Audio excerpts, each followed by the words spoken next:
ताम्रोदरद्युतिपराजितपद्मरागौ बाह्यैर्महोभिरभिभूतमहेन्द्रनीलौ उद्यन्नखं सुविरुदस्तशशाङ्कभासौ श्रीवेङ्कटेशचरणौ शरणं प्रपद्ये।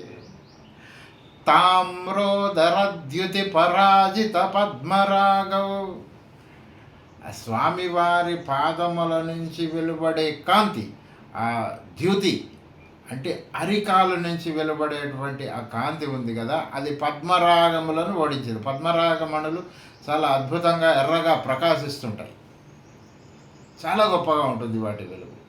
అయితే ఆ స్వామివారి అరికాలులో ఉన్నటువంటి ఆ వెలుగులు బయటికి చిమ్ముతున్నాయి. అవి ఎలా ఉన్నాయంటే పద్మరాగమణులను ఓడించేశాయి. ఇది ఎక్కడ ఉంటే దర్శించగలుగుతారు, ఎలాగ చూడగలుగుతారు? ఒకసారి ఆలోచన చేయండి. స్వామివారు ఒక ప్రదేశంలో నిల్చున్నారు. ఒక అద్దంలా ప్రతిఫలించేటువంటి స్వచ్ఛమైన ఒక పాలరాతి, ఒక చలువరాతి దాని మీద నిల్చొని ఉన్నారనుకోండి. అప్పుడు మాత్రమే ఆ పాదంలో వెలుగు పైకి కనపడుతుంది. ఆ తలంలోంచి మనకు, ఉపరితలంలోంచి మనకు కనపడుతుంటే ఆ వెలుగులు బయటకు. లేదా స్వామివారు ఒక చోట కూర్చున్నారనుకోండి, కాలు మీద కాలు వేసుకొని ఉంటే ఆ యొక్క వెలుగులు కనపడతాయి. అంటే ఇంత దగ్గర నుంచి స్వామివారిని దర్శించారు అన్నన్ స్వామివారు, లేకపోతే ఇంత అద్భుతమైన శ్లోకాలు ఎలా వస్తాయి? ఇంకా వర్ణన కొనసాగుతుంది. ఆ బయట ఉన్నటువంటి దేహకాంతి అంటే ఆ పాదము మీదనేమో నీలిరంగు, నీలమేఘశ్యాముడు కదా ఆ స్వామి. ఆ నీలిరంగు కాంతి, స్వామివారి దేహం నుంచి వచ్చే కాంతిని ద్యుతి అంటారండి. ఆ ద్యుతి ఎలా ఉంది అంటే తామ్రోదరద్యుతి పరాజిత పద్మరాగౌ బాహ్యైర్మహోభిరభిభూత మహేంద్ర నీలౌ.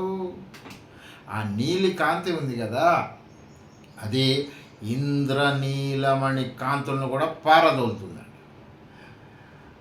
తామ్రోదరద్యుతి పరాజిత పద్మరాగౌ బాహ్యైర్మహోభిరభిభూత మహేంద్ర నీలౌ ఉద్యన్నఖాంసు విరుదస్త శశాంకభాసౌ శ్రీ వెంకటేశ చరణౌ శరణం ప్రపద్యే.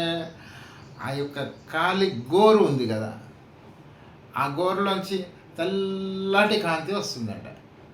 అది చంద్రుని యొక్క కాంతిని కూడా పారదోలిందట.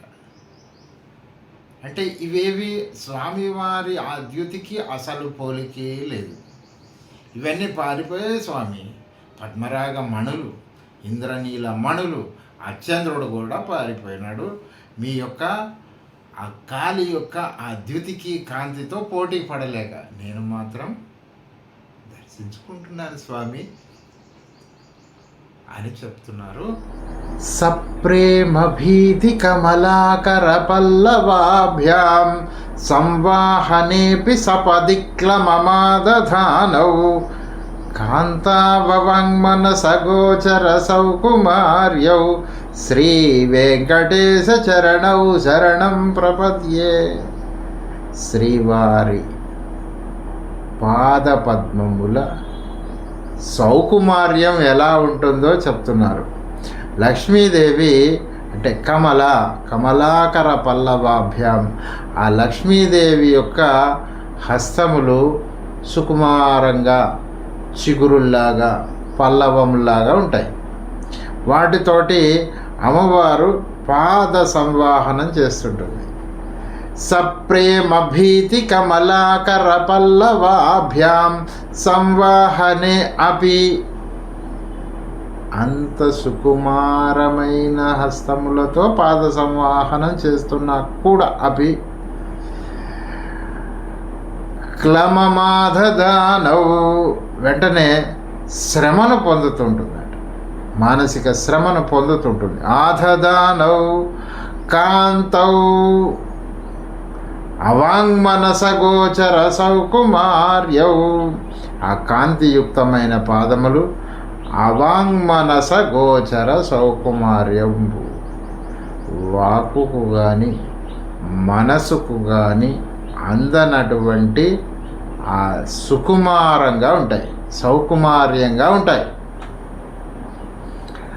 అందుకే ఆ ప్రేమతోటి భీతితోటి, ప్రేమ భీతి కలిసి ఉండవు కదా. కానీ ఇక్కడ ఆ స్వామివారి పాదములకు సంవాహనం ప్రేమతో చేస్తుంది, వెంటనే భీతి కూడా కలుగుతుంది. ఎందుకని భీతి? ఒకవేళ నేను గట్టిగా పాదముల యొక్క సంవాహనం చేస్తున్నానేమో, స్వామివారికి శ్రమ అయిందేమో అనుకొని పాద సంవాహనం చేస్తుంది. ఇంత అద్భుతమైన శ్లోకాన్ని ఇచ్చారు.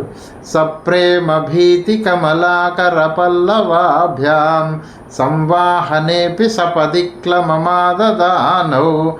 కాంతౌ అవాంగ్మనసగోచర సౌకుమార్యౌ శ్రీ వెంకటేశ చరణౌ శరణం ప్రపద్యే. లక్ష్మీకర సౌఖ్య సాక్షి అని చెప్తారు పరాశర భట్ల వారు శ్రీరంగరాజ స్థవంలో. అటువంటి సుకుమారమైనటువంటి ఆ పాద సంవాహనం చేస్తున్నది కదా, ఆ లక్ష్మీకర సౌఖ్యాన్ని అనుభవించిన వానికి సాక్షి ఎవరు? ఆయన ఒక రంగనాథుడు లేదా వెంకటేశ్వర స్వామి. అసలు శ్రీవారి పాదములు ఇంత సుకుమారంగా ఉండటానికి కారణం ఏంటి? ఏమైంటుంది కారణం అంటే, ఎవరి పాదాలు సుకుమారంగా ఉంటాయి అంటే, శాంతము కరుణ కలిగిన వారి పాదములు హస్త సాముద్రికా శాస్త్రం ప్రకారం మెత్తగా ఉంటాయి.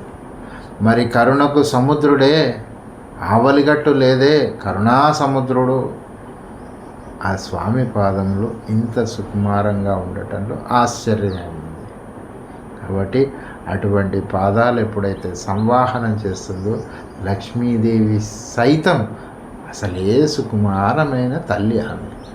ఆ కరపల్లవంలో చిగురులాంటి ఆ యొక్క హస్తములతోటి సంవాహనం చేసేటప్పుడు ఒకసారి ఆమె భీతిని కూడా చెందుతుంది. సప్రేమ భీతి, ప్రేమ కలిగి ఉంటుంది, భీతిని కూడా కలిగి ఉంటుంది. ఎందుకు ఆ భయం అంటే, అయ్యో నేను గట్టిగా పాదములను ఏమన్నా నొక్కానేమో, స్వామివారికి ఏమన్నా శ్రమ కలిగిందేమో అని భావిస్తున్నాడు.